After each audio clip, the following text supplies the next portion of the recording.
Good evening and welcome to the news. I'm Ankita Mukherjee. Over the next half hour, the day's big stories, dramatic developments in Uttar Pradesh and possibly the first glimmerings of good news on the third COVID wave. Let's get started with the headlines tonight. In 4 hours, the BJP loses 5 leaders in Uttar Pradesh. Key OBC leader and minister Swami Prasad Maurya quits. The BJP's loss is Akhilesh Yadav's gain. Maurya tells NDTV why he quit just before the polls. As resignations jolt the BJP, top Uttar Pradesh leaders are in Delhi as Amit Shah holds a key poll meeting on Uttar Pradesh. UP's Deputy Chief Minister Keshav Prasad Maurya is tasked with bringing MLAs back. Amid the Omicron surge, super spreader events are continuing. Uttar Pradesh gives the go-ahead to the Magh Mela on the 15th of January. In Karnataka, day 3 of the Congress Padayatra draws a crowd of over 5,000. This despite FIRs against top Congress leaders.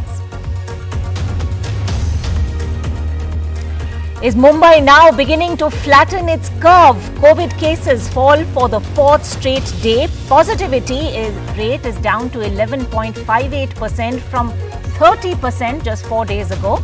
Meanwhile, Delhi's positivity rate is the highest since the 5th of May. And this brings in new rules, including work from home for private offices. The health minister in Delhi also says the national capital will hit its peak this week.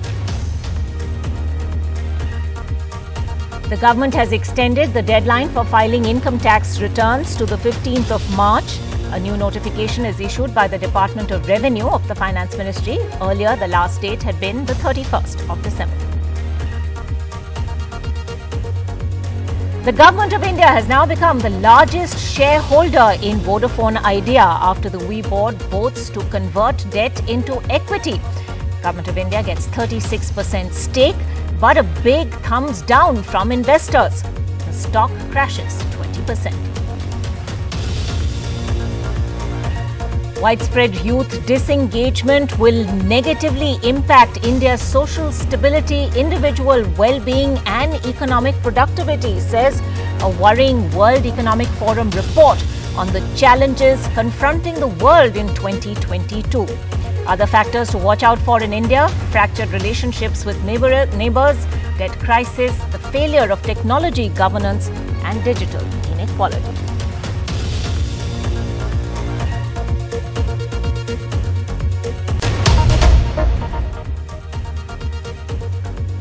In a massive jolt to the BJP as well as Yogi Adityanath, just before the Uttar Pradesh election, a minister and 4 MLAs have quit and joined the party's main challenger, Akhilesh Yadav's Samajwadi Party. Swami Prasad Maurya, a top minister and backward caste leader in the Yogi Adityanath government, said his decision to quit was because of the grave oppression of Dalits, OBCs, farmers, unemployed and small businessmen. In a rare move, the UP Deputy Chief Minister has now asked Swami Prasad Maurya for talks in an attempt to get him to reconsider at a time when it looks like other MLAs could follow his lead. Interestingly, Swami Prasad Maurya's daughter, Sanghamitra Maurya, is also a BJP MP from Uttar Pradesh's Badaयूं.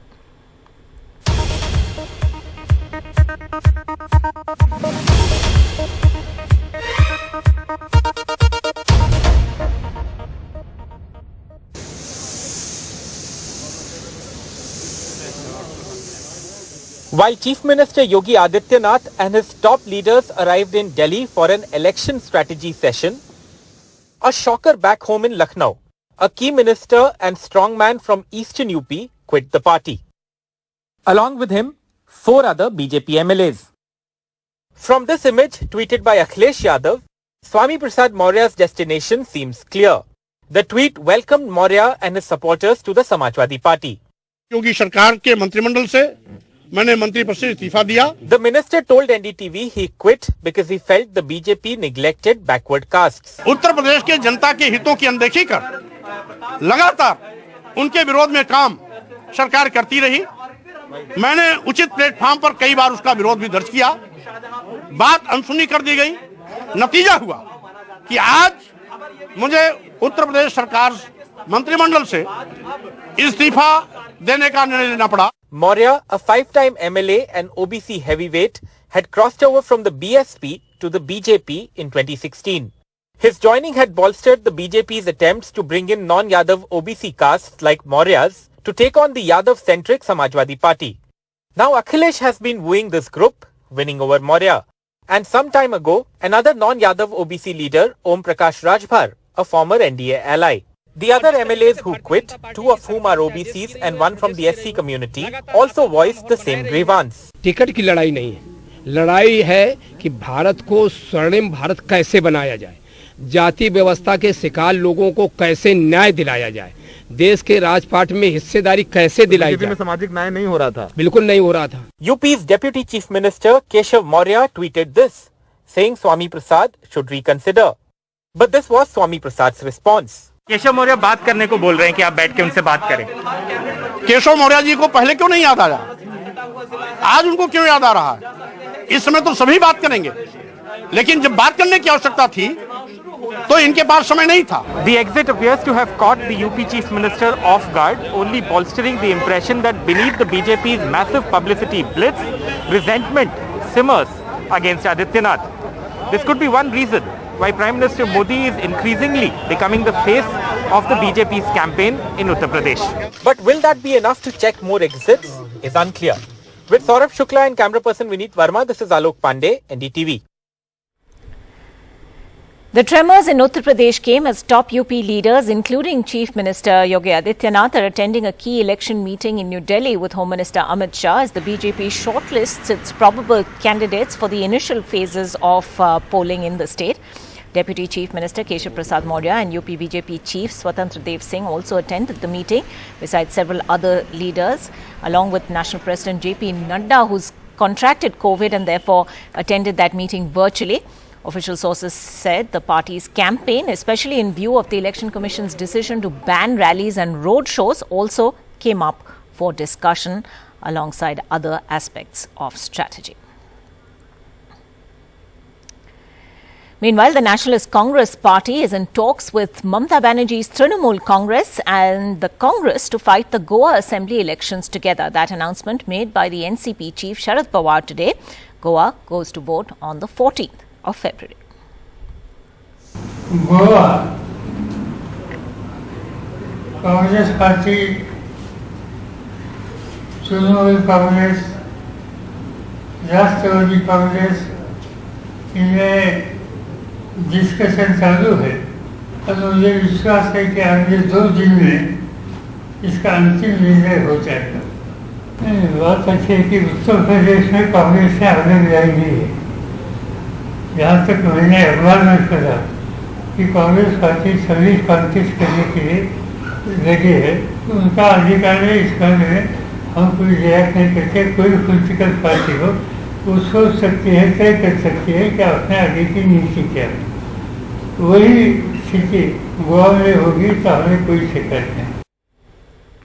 On to the other election-bound state, Punjab, and the latest Sidhuism just a month before Punjab votes is likely to raise hackles in the Congress's Punjab unit among senior leaders. Sidhu says it's the people of Punjab who will decide on who will be Chief Minister, not the High Command. Interestingly, the banner in the background during Sidhu's press conference had pictures of only the top Congress leadership. Pictures of the Chief Minister, Charanjit Channi, and Sunil Jakar, a top state leader, were not visible. ਉਹ ਭਾਈ CM ਬਣਾਉ ਪੰਜਾਬ ਦੇ ਲੋਕ, ਤੈਨੂੰ ਕਿਹਨੇ ਕਹਦਾ ਮਿੱਤਰਾ ਕਿ high command ਬਣਾਉਗੀ CM? Who told you? Listen to me. Punjab ਦੇ ਲੋਕਾਂ ਨੇ ਐਮਐਲਏ ਵੀ 5 ਸਾਲ ਪਹਿਲਾਂ ਬਣਾਏ ਸੀ। ਐਮਐਲਏ ਬਣ ਗਏ ਜਾਂ ਨਹੀਂ, ਇਹ ਪੰਜਾਬ ਦੇ ਲੋਕਾਂ ਨੇ ਡਿਸਾਈਡ ਕਰਨਾ ਹੈ। Well, let's get you all the latest now in India's battle against the third COVID wave, powered chiefly by the highly transmissible Omicron variant. Well, there has been a slight dip in India's daily cases, which are down to 1,68,063. That's down about 6.48%. Deaths, however, at 277 were up 89%. The positivity rate all around India is at 10.64%. That's down significantly. tests are at 15,79,528. That means testing is up as well, and vaccinations stood at 81,51,400. COVID cases in Mumbai, however, have fallen for the fourth day in a row now. Daily cases are down from 20,700 just 4 days ago to 11,647 today. Saurabh joining us with those latest numbers and trying to make sense. And if we look at that graph as well, Saurabh, is Mumbai now beginning to flatten its curve? Is there good news coming out of Mumbai? Well, fingers crossed, Ankita, that's what the authorities are saying, fingers crossed. But yes, the numbers do show a trend that is encouraging, and the fact that the numbers are coming down, and this is not due to a significant reduction in the number of tests. Yes, there have been a drop in the number of tests, but that is not as significant as the drops in other measurements. For example, the positivity rate, which according to the BMC it says is that it's down from 30% to 20% in the last 2 days, and today I believe it's fallen to around 11%. 80% hospital beds are vacant. Now if you look at the number of cases, it was the highest of 20,971 on 7th January, 20,318 on 8th, 19,474 on 9th, 13,648 on 10th, and today of course 11,647. So yes, from a high of 2,0971 on the 7th of Jan, it's 1,647, and that's a huge drop. The drop in the positivity rate is also encouraging, which is why the BMC says that they're watching the figures for this week, because doctors have warned, the task force has warned that there could be a dip and then there could be a rise also. But again, they're saying that this week, the next coming week, is crucial in terms of watching those COVID figures. But this is definitely something that the authorities are looking at with some sort of relief, at least in terms of the COVID numbers that have really jumped in the last week in Mumbai. Right. All right, Saurabh, thanks very much indeed for that update. Well, Delhi seems to be slightly behind Mumbai in that respect. In Delhi, cases still seem to be climbing. 21,259 new COVID cases in 24 hours and a positivity rate of 25.65%, which effectively means that 1 in 4 people in Delhi are testing COVID positive. Now, this is the highest positivity rate also after the 5th of May. There have also been 23 deaths in the last 24 hours, which is the highest since the 16th of June 2021. Today, the Delhi government announced new curbs, including a work-from-home rule for all private offices that are not exempt. And Delhi's health minister also said Delhi could be hitting its peak any day now. With 1 in every 4 people testing positive for COVID as per the Delhi government, the city now placed under more curbs with private offices to work from home. Private offices will return to the work from home model, whereas banks, pharmas and insurance companies will be exempted, including courier services, microfinance offices. Essential shops like groceries will remain open, gas stations will be allowed to function, and the accredited press will be allowed to function. The Delhi Chief Minister insists there will be no lockdown. कहीं अब आप इस हफ्ते या lockdown नहीं लगा रहे. But that is not enough for low-wage migrant workers like 30-year-old Raja Kumar from Jharkhand, who is ready to return home. India Gate पे काम चल रहा है, स्टील फिटर है हम, और हम झारखंड से धनबाद से, और हम चाह रहे हैं कि अब लॉकडाउन वगैरह लग जाएगा तो यहाँ फंस जाएंगे, इसलिए सोच रहे हैं परिवार के साथ रहें. इसीलिए हम घर जाने के लिए हम लोग काफ़ी लोग हैं, 20-25 आदमी, सभी ने ये विचार बनाया है कि अपने अपने घर चले जाएं. 45-year-old Domo Mandal from Bihar says with curfews, his daily earnings as a tea stall owner have reduced by more than half. पहले लॉकडाउन में मैडम जी तो अचानक लॉकडाउन मोदी जी कर दिए, हम लोगों को टाइम नहीं दिए जो यहाँ से गांव जाने तक का. 8 बजे टीवी पर आते थे और लॉकडाउन लगा देते थे. लेकिन उन्होंने लगभग अभी कहा है कि लॉकडाउन नहीं लगाएंगे, लगाना नहीं चाहते, लेकिन फिर भी डर है आपको? मेरे को तो बहुत डर है, मगर हम कैसे केजरीवाल पर विश्वास करें या मोदी पर विश्वास करें. But restaurants forced to shut down all services except home deliveries are now struggling. For 40-year-old Vijay Sundaram, a restaurant owner, paying salaries and bills is a challenge once again. हमारे पीछे जो हमारे वर्कर्स हैं, जो हमें electricity bills रहेगा या फिर हमारा जो EMIs वगैरह है जो पे करना है, मतलब उसमें किसी भी तरह के हमें जो है राहत नहीं मिलने वाला है। बस रेस्ट्रिक्शन जो है वो पूरा अपना जो है जगह में उन्होंने इसको फिक्स कर दिया। Meanwhile, the city's community kitchens and NGOs say they are receiving requests for ration and relief material. With night curfews and weekend curfews already in place, businesses in the capital are just about wading through financial losses, while migrant workers still recovering from last year's shock. What they say is they no longer fear the virus. What they actually fear is a lockdown. With Sushil Rathi in Delhi, Shunakshi Chakravarti for NDTV. Well, fears of a lockdown in some places, but super spreader events in others amid that Omicron surge. In Karnataka, day 3 of the Congress Padyatra drew a crowd of close to 5,000 people. This despite the police registering an FIR against 31 people, including senior Congress leaders in Karnataka, DK Shivkumar and S. Siddaramaiah, yesterday for having defied COVID-19 curbs. This is a Padyatra or march which is demanding the implementation of the Mekedatu project across the Kaveri River. Well, that's not all. There was at a time when test positivity rate in Karnataka has crossed 10% and cases have risen to 14,500. There was in fact a Karnataka cabinet minister also joined a birthday celebration in a temple. And in Uttar Pradesh, the state government gave a go-ahead to the Magh Mela on the 14th of January. The government claiming COVID protocols were in place, but the ground reality seems to be very different.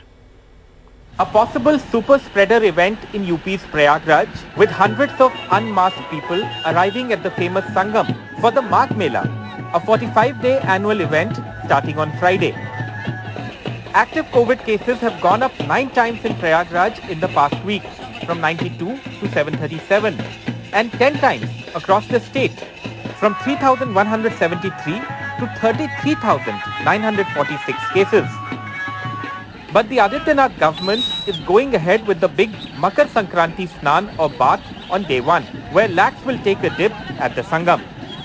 This is in contrast to neighbouring Uttarakhand, where the government has banned the Makar Sankranti dip, which takes place in Haridwar each year, and where lakhs of people converge over COVID concerns. जगह जगह पे hoardings लगवा रहे हैं जिसमें कि सब लिखा हुआ है कि मेले में आने वाले को क्या क्या प्रिकॉशंस लेने हैं। उसके अलावा हमारी जो है यहाँ पे टीमें चल रही हैं जिसमें कि स्क्रीनिंग, जो हमारे एंट्रेंस गेट 16 हैं तो वहाँ पर स्क्रीनिंग के लिए टीमें लगवा दी हैं। स्नार्थी और दर्शनार्थी अपने साथ में 2 vaccination, first and second dose का वैक्सीनेशन सर्टिफिकेट और सैंपलिंग सर्टिफिकेट 72 घंटे का RT-PCR जांच साथ में लेकर के आएगा, तभी उसको जो है प्रवेश मिलेगा। But this reality check at the sprawling Mela grounds showed hardly any COVID protocols were being followed. आपको पता है कि कोविड की जो थर्ड वेव है कितनी तेजी से आ रही है, मालूम है। मास्क आपने लगाया नहीं है, जरूरत नहीं कम था ना। इतना बड़ा बोर्ड लगाए हैं आप लोग खुद ही और बिना मास्क के टहलना है। The Mela authority says proper barricades and checks will be in place by Thursday. But will it be too late by that time? With Nitin Gupta in Prayagraj and camera person Vineet Verma, this is Alok Pandey, NDTV. The date for filing income tax returns has been extended. The government extending the deadline from the 15th of February to the 15th of March. The centre has said the deadline has been extended in the wake of the surge in COVID-19 cases as well as the problems faced during e-filing of audit reports. The Government of India is also set to become the largest shareholder of Vodafone Idea with a 35.8% stake in the company, with the company's board approving the conversion of interest on deferred spectrum and adjusted gross revenue or AGR dues into equity. While the government will now be the largest shareholder, the Vodafone Group will hold 28.5% in the company. Aditya Birla Group will hold 17.8% in Vodafone Idea. But experts say that investors have already given a thumbs down to this idea of equity dilution, with Vodafone Idea stocks down 20.9% today. Another company could be opting for this conversion of interest to equity as well, and that's Tata Tele, and the government of India could get 9.5% stake there as well. The World Economic Forum's Global Risks Report, which lists out what threatens the global economy, is out. Specifically with respect to India, the report says widespread youth disillusionment is a top risk for the country. India is in fact the only G20 country where this is a risk. What does it mean? Well, youth disengagement could negatively impact the social stability of the country, individual well-being, as well as economic productivity. So what are the top 5 risks that have been listed for India in that report? The fracture of interstate relations, debt crises in large economies, widespread youth disillusionment, the failure of technology governance, and digital inequality. Climate change has been listed as a top risk for the US, for China, for Pakistan, but not for India.